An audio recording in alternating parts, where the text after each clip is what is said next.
All right, so here's a little idea on using the buzz roll within some drum breaks.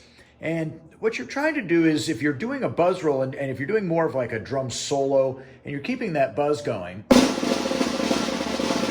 and then you reach out and hit a tom. Now, hopefully you notice my left hand, I almost kind of dragged it down the head a little bit. So instead of pushing inward, I kind of dragged it to extend it a little to get it to cover that, to go right into that tom. So it just sounds just like a flurry of notes, but really all you're doing is just having good stick control, and you've already got that with your buzz roll. So real slow motion. All right, now that'll take a little while to get that, but you're very much on your way. And even with the other hand, maybe hit the first tom.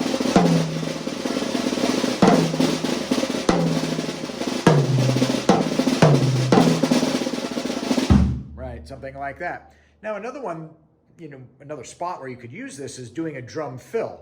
And what I like to do is instead of doing something like this, like, right, I might throw a little left hand. Here's that one more time.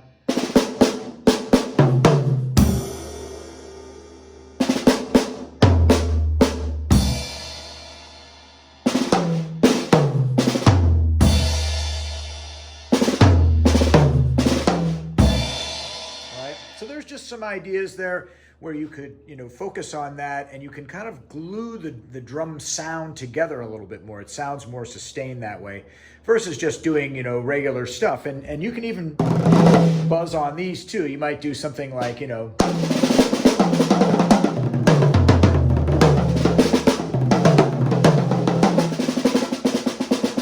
right? That buzz roll could be used there, or if you're really focusing on the double, which is just getting two, then you can throw that around.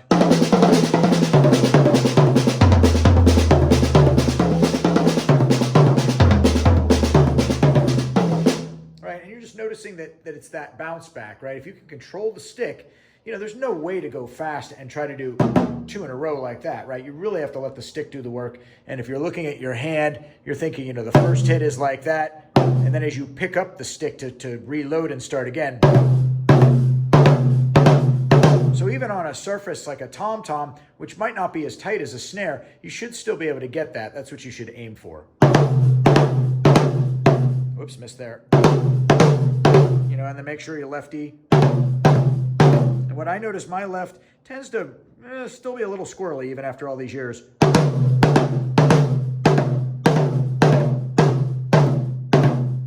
Right there, I sometimes need to give it maybe just a little more mustard there. Make sure that I'm not going lower than the right hand, right?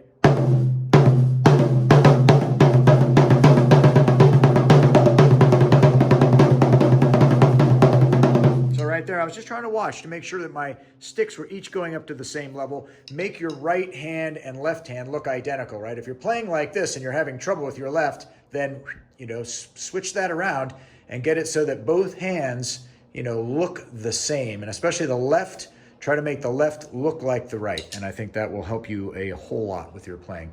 Okay, good luck.